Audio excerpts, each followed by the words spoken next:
Astaghfirullah.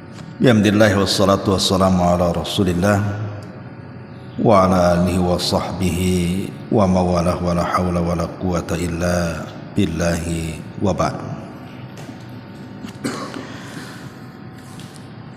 Baik, kita lanjutkan kajian kita, masih membahas kitab Al-Usul Ats-Tsalatsah, dan kita masuk pada halaman ke-8, poin kedua. Ats-tsaniyatu, poin kedua, annallaha la yarda an yushraka ma'ahu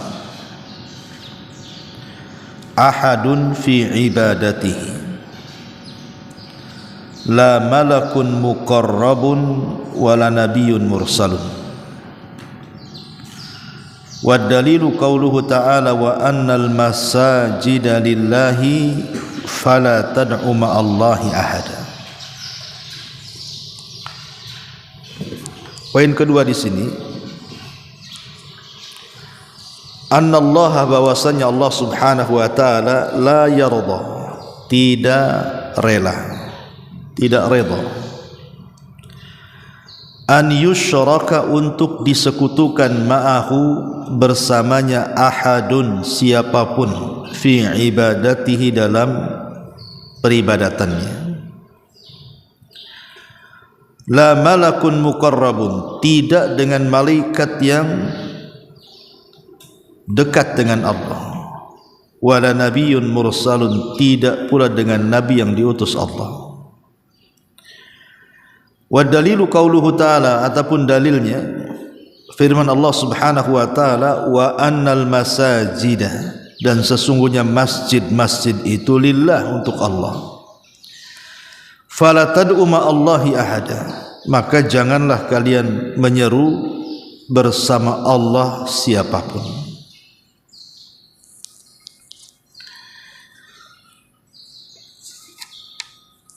Pada minggu yang lalu, ketika kita menjelaskan poin yang pertama, bahwa Allah Subhanahu wa taala telah menciptakan kita, memberikan rizki kepada kita, dan tidak meninggalkan kita sia-sia. Bukti bahwa tidak meninggalkan kita sia-sia adalah dengan diutusnya Rasul kepada kita. Maka barang siapa yang mentaati Rasul, maka dia masuk surga, dan siapa yang bermaksiat kepada Rasul, dia masuk neraka. Maka poin yang kedua ini menjelaskan tentang lawan daripada tauhid. Apa itu? Kesyirikan. Bahwa Allah Subhanahu wa taala tidak rela untuk disekutukan. Dari sini kita tahu bahwa seagung-agungnya perintah adalah tauhid, dan sebahaya-bahaya larangan adalah syirik. Jadi tidak ada perintah yang lebih agung melebihi tauhid, dan tidak ada larangan yang lebih bahaya melebihi syirik.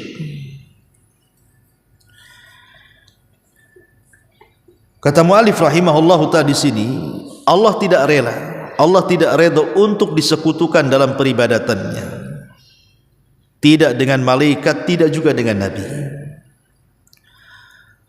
Kalau Allah Subhanahu wa taala tidak mau dibandingkan atau disekutukan dengan para malaikat, karena malaikat bagian daripada makhluknya, ataupun dengan nabi juga sama, dengan para nabi, karena para nabi juga termasuk makhluknya.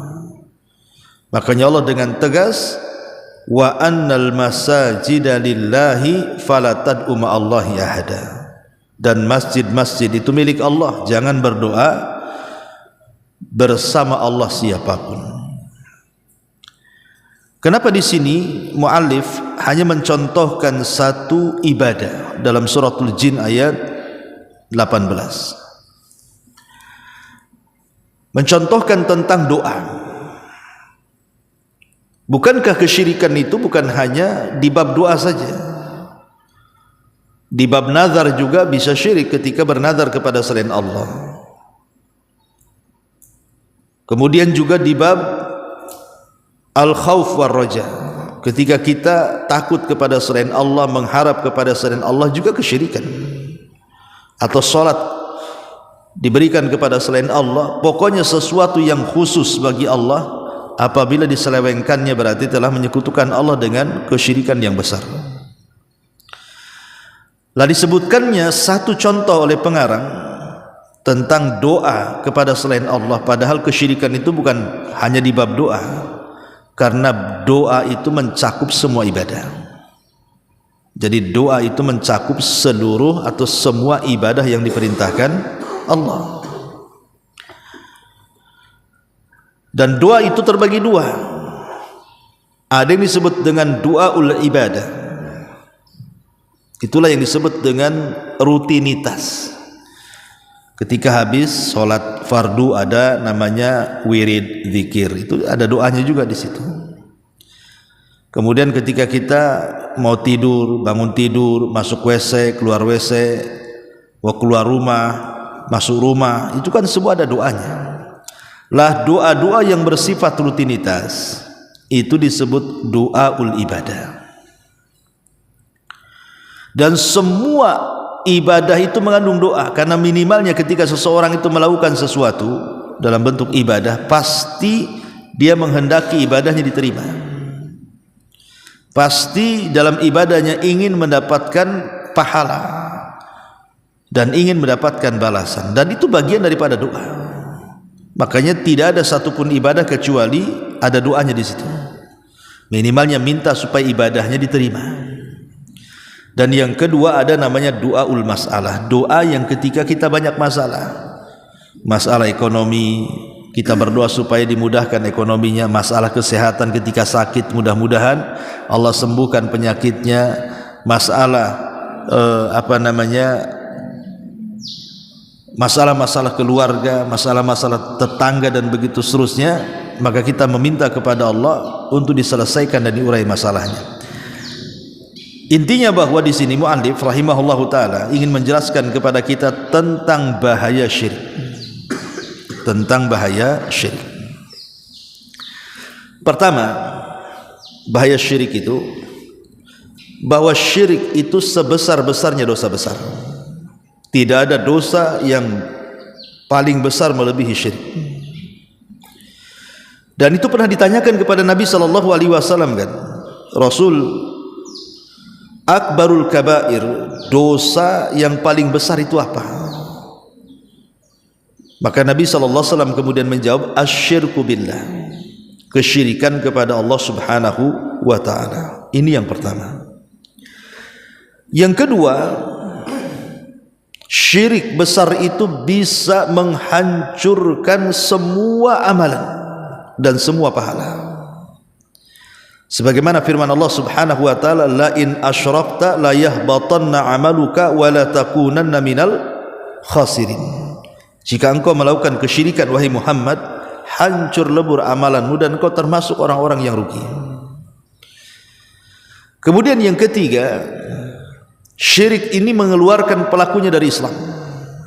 Syirik ini mengeluarkan pelakunya dari Islam. Jadi kalau orang terjerumus kepada syirkul akbar, maka dia secara otomatis keluar dari Islam. Karena rukun Islam itu yang pertama 2 kalimat syahadat kan. Kalau sampai kemudian dia melakukan kesyirikan, berarti membatalkan rukun Islam yang pertama. Makanya orang yang melakukan kesyirikan dipastikan keluar dari agamanya, sadar ataupun tidak. Kemudian yang keempat, orang-orang yang melakukan kesyirikan itu, maka kalau dia dimasukkan ke dalam neraka, maka akan dikekalkan di dalamnya. Allah mengatakan, la in asyrakta wa man yusyrik, gimana ayatnya itu? Faqad habita amaluhu, wa huwa gimana, lupa saya ayatnya. Tapi yang jelas bahwa orang-orang yang masuk ke dalam neraka dan dia mati dalam kondisi syirik, maka dia akan dikekalkan di dalamnya. Wa man yusyrik billahi faqad harramallahu alaihil jannah wa ma'wahumun nar wa ma lidh-dhalimin min ansar. Jadi barang siapa yang melakukan kesyirikan maka diharamkan masuk surga. Ketika Allah katakan diharamkan masuk surga, berarti tempatnya di neraka, dan selamanya dia akan dikekalkan di situ dan tidak akan pernah keluar dari neraka. Itu orang yang melakukan kesyirikan. Dan banyak lagi tentang bahaya syirik. Itu yang paling besar, merupakan dosa yang paling besar, kemudian menggugurkan semua amalan, kemudian dikeluarkan dari Islam, dan kalau masuk neraka dikekalkan dan tidak akan pernah keluar. Pertanyaan pun muncul, kenapa terjadi kesyirikan dan kapan terjadinya? Kalau kita melihat sejarah, dari zaman Adam alaihi salam ke zaman Nuh itu belum terjadi kesyirikan. Dari zaman Adam ke zaman Nabi Nuh itu belum terjadi kesyirikan, dan waktunya, kurun waktunya itu asyara kurun, 10 abad. Berarti 1 abad itu 100 tahun. Berarti kalau 10 abad 1000 tahun. Jadi jarak Nabi Adam ke Nuh itu 1000 tahun. Itu tidak ada kesyirikan. Pembunuhan ada, Qabil membunuh Habil. Perzinahan, musik dan yang semacamnya itu ada di zaman Nabi Sith. Tetapi kesyirikan tidak ada. Betul-betul mereka itu masih menyembah Allah Subhanahu wa ta'ala. Baru terjadinya kesyirikan pertama di dunia ini di zaman Nabi Nuh. Jadi zaman Nabi Nuh itu ada sebuah kaum yang mereka sangat mencintai orang-orang soleh. Di antara nama-nama orang soleh itu disebutkan dalam Al-Quran, la tadarunna waddan wala suwa'an wala yaghutha wa ya'uqa wa nasra. Ada 5 orang soleh. Pertama Wad, itu orang tuanya. Kemudian Suwa, Yaghus, Ya'uq dan Nasr itu anak-anaknya. Jadi Wad ini orang soleh yang sangat dicintai di zaman itu, karena memang di zaman fatrah tidak ada kenabian.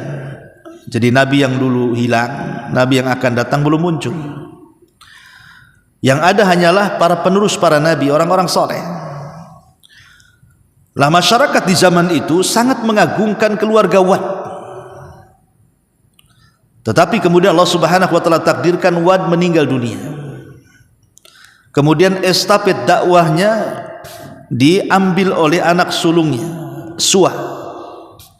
Tapi Allah takdirkan Suwa pun meninggal dunia. Kemudian Suwa meninggal dunia digantikan adiknya namanya Yagus. Tapi Yagus pun kemudian meninggal dunia. Yagus meninggal dunia, kemudian digantikan estafet dakwahnya oleh Ya'uq. Tapi Ya'uq juga meninggal dunia, kemudian diganti yang terakhir, yang si bungsu namanya Nasr. Tapi Allah takdirkan Nasr pun meninggal dunia. Maka setelah kemudian orang-orang soleh ini meninggal dunia dari satu keturunan Wad ini, maka kaum tersebut pun kehilangan sosok yang mereka kagumi dan mereka cintai. Disinilah iblis yang selama ini menanti-nanti waktu kapan bisa menggoda manusia untuk melakukan kesyirikan, ada kesempatan.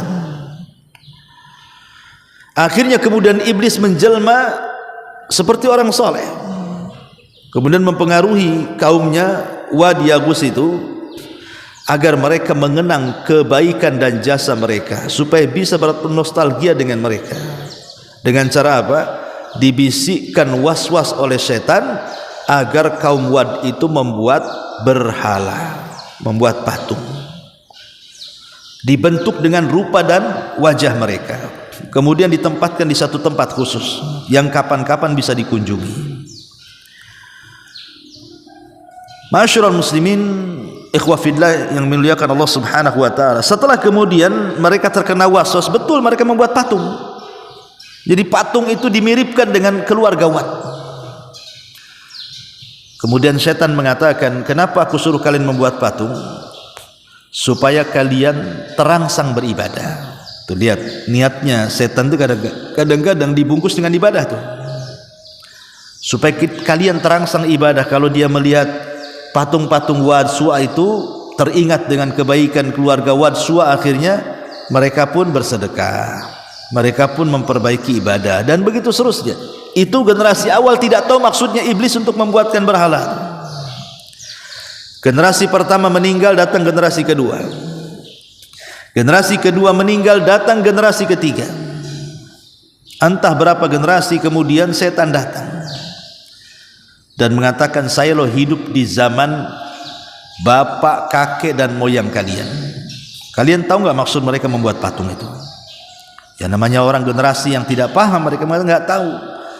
Maka setan pun mengajarkan syirkul wasilah, syirik menggunakan wasilah. Apa itu? Menyembah Allah lewat perantara patung-patung itu. Ma na'buduhum illa liyuqarribuna ilallahi zulfa. Kami tidak menyembah mereka, kami tidak menyembah Allah kecuali lewat mereka. Maksudnya lewat orang-orang yang sudah mati, supaya bisa mendekatkan diri kepada Allah sedekat-dekatnya. Berhasil. Akhirnya kemudian generasi itu mulailah mereka menyembah berhala. Pada awalnya tidak menyembah berhala, ya menjadikan berhala itu sebab untuk menyampaikan tujuan mereka kepada Allah, tapi lama-lama disembah. Begitulah kesyirikan. Ya tentu iblis sangat bahagia karena selama ini belum ada anak turunan Adam yang bisa disesatkan sampai ke taraf syirik kecuali di zaman Wad. Mulailah tersebar kesyirikan di mana-mana. Orang banyak menyembah berhala. Disinilah Allah utus Nuh alaihi salatu wassalam untuk memberantas mereka semuanya. Tapi apa yang terjadi? Siang malam Nuh berdakwah pun tidak diterima dakwahnya. Malah Nuh kemudian diusir dan akan dibunuh. Sampai pada waktunya Allah subhanahu wa ta'ala kirimkan azab dalam bentuk hujan deras sehingga menjadi banjir bandang diiringi dengan tufan dan meluluhlantakkan semua umat manusia kecuali yang hidup di perahunya Nabi Nuh alaihi salatu wassalam. Itu secara sejarah. Terjadinya syirik itu kapan? Di zaman Nabi Nuh. Tapi syaitan tidak puas sampai di sini. Iblis tidak akan puas. Dia akan mengembangkan produk syirik itu macam-macam. Di zaman Nabi Nuh kesyirikannya cuma syirkul wasilah saja kan, mendekatkan diri kepada Allah lewat kuburan orang soleh. Tapi setelah berlalunya waktu, zaman masuk ke zaman Ibrahim. Apa yang terjadi? Di zaman Nabi Ibrahim macam-macam kesyirikan ada. Mulai menyembah bintang, mulai menyembah matahari, mulai menyembah bulan, mulai menyembah berhala, sampai kepada menyembah manusia. Siapa? Namrud. Ya. Namrud merasa dirinya Tuhan, sehingga dia mengatakan ana uhyi wa umit, saya bisa menghidupkan dan mematikan gitu. Dia merasa dia sanggup menghidupkan dan mematikan, padahal dia tidak sanggup. Kemudian dia mencontohkan kalau dia sanggup mematikan dan menghidupkan seseorang, dipanggilnya 2 tahanan dari penjara. Kemudian kata Namrud, bunuh yang ini, lepaskan yang ini katanya. Lihat aku bisa mematikan dan bisa menghidupkan katanya. Yang satu kubunuh mati, yang satu kubiarkan dia hidup. Berarti aku bisa menghidupkan dan matikan. Kan bukan itu sebenarnya. Menghidupkan matikan itu bunuh dulu baru hidupkan. Maksudnya kan kita gitu. Tapi Namrud enggak. Ya tentu dalam rangka mengejek Nabi Musa alaihi salam, mengejek Nabi Ibrahim alaihi salatu wassalam. Maka Ibrahim cerdas. Dia tidak melanjutkan kata-kata itu, tapi dia membuat tema baru. Karena masalah yang pertama urusan darah bahaya. Maka dia pun membuat tema baru. Baik, Rabbku menjalankan matahari dari arah timur, kemudian dia terbenam ke arah barat. Sekarang wahai Namrud, lakukan seperti itu, balik matahari kalau kau sanggup. Wa buhital ladzi kafar. Maka orang kafir pun terdiam. Lah hilang masa Ibrahim alaihi salatu wassalam sampai ke masa jahiliyah, mendekati Nabi kita Muhammad sallallahu alaihi wasallam. Apa yang terjadi? Kesyirikan makin merajalela, merebak di mana-mana, sampai diutusnya Nabi sallallahu alaihi wasallam untuk memberantas kesyirikan. Diturunkannya Al-Qur'an juga untuk memberantas kesyirikan. Karena dosa syirik itu dosa yang paling bahaya. dosa yang tidak akan pernah diampuni selamanya sampai dia bertobat kepada Allah Subhanahu wa taala. Maka di sini Allah tidak akan redha selamanya an yusyraka ma'ahu ahadun fi ibadatihi, untuk disekutukan bersamanya siapapun dalam peribadatannya, tidak dengan malaikat yang mendekatkan diri kepada Allah, tidak pula dengan nabi yang diutus oleh Allah Subhanahu wa taala. Karena di zaman jahiliyah, orang-orang jahiliyah menganggap malaikat itu banatullah, anak-anak putri Allah. Jadi kalau Yahudi menganggap Uzair anak Allah, Nasrani mengatakan Isa anak Allah, orang musyrik Arab mengatakan malaikat putri Allah. Dan mereka telah berdosa dengan kata-katanya. Laqad kafara alladziina qalu innallaha tsalitsu tsalatsa. Sungguh telah kafir orang yang menyatakan Allah satu di antara tiga. Dan itu akidahnya orang-orang Nasrani, kan itu ya. Nah di sini Nabi SAW, Allah Subhanahu wa taala berfirman, wa annal masajidi lillah fala tad'u ma'allahi ahada. Di zaman Rasul kesyirikan mulai berkembang juga kan. Bagaimana syirik itu sampai kepada masalah tangkal, jimat-jimat, diyakini ini itu kan. Seperti hadis Imran ibn Husain ketika ada seorang laki-laki memakai gelang. Kata Rasul, apa gelang apa itu? Ini dari kuningan wahai Rasul. Kata Rasul, untuk apa? Oh, saya ini punya penyakit lemah, biar kuat saya pakai ini gelang ini. Kata Rasul, buang gelang itu. Inzi'ha fa innaha la taziduka illa wahnan. Buang gelang itu karena tidak akan menambah kepadamu kecuali kelemahan. Wa imitta wa hiya 'alaika ma aflahta abada. Kalau engkau mati dan gelang itu masih ada di tanganmu, maka engkau tidak akan beruntung selamanya. Artinya apa? Di zaman Rasul mulai berkembang kesyirikan, mulai masuk ke tangkal-tangkal, ke jimat-jimat, ke klinik-klinikan. Di zaman sekarang meningkat kesyirikan sampai tingkat menyembah uang, menyembah dinar, menyembah dirham, menyembah busana, dan begitu terus. Jadi kesyirikan itu mudah menyebar dan akan terus menyebar. Dan Nabi SAW pernah mengatakan, nanti di akhir zaman umatnya akan bergabung dengan orang-orang musyrik. La taqumus sa'ah, ya, tidak akan tegak hari kiamat sampai ada sebuah kaum dari kalangan kaum muslimin, mereka bergabung dengan orang-orang musyrik. Dan sekaranglah zamannya di mana yang melakukan kesyirikan itu justru orang yang mengaku dirinya muslim. Yang menjadi dukun KTP-nya muslim, yang datang ke dukun KTP-nya muslim. Ya, yang jual jimat juga KTP-nya muslim, yang beli jimat juga KTP-nya muslim. Yang dikubur di kuburan seorang muslim, yang datang meminta-minta kuburan juga seorang muslim. Jadi apa bedanya? Bahkan kesyirikan di zaman sekarang lebih parah dibandingkan kesyirikan di zaman dulu, seperti yang sudah kita pelajari dalam kitab Qawaidul Arba kan. Nah di sini hanya menekankan dalam kitab Ushulus Tsalatsa bahwa Allah tidak redha untuk disekutukan dengan siapapun, tidak dengan malaikat, tidak dengan nabi, apalagi orang-orang yang dianggap wali. Apalagi tidak jelas kewaliannya, tentu lebih parah lagi. Inilah poin yang kedua dari Ushulus Tsalatsa, wallahu alam. Sampai di sini saja. Subhanallah bihamdika, asyhadu an la ilaha illa anta astaghfiruka wa atubu ilaik. Allahu taala alam. Assalamualaikum warahmatullahi wabarakatuh.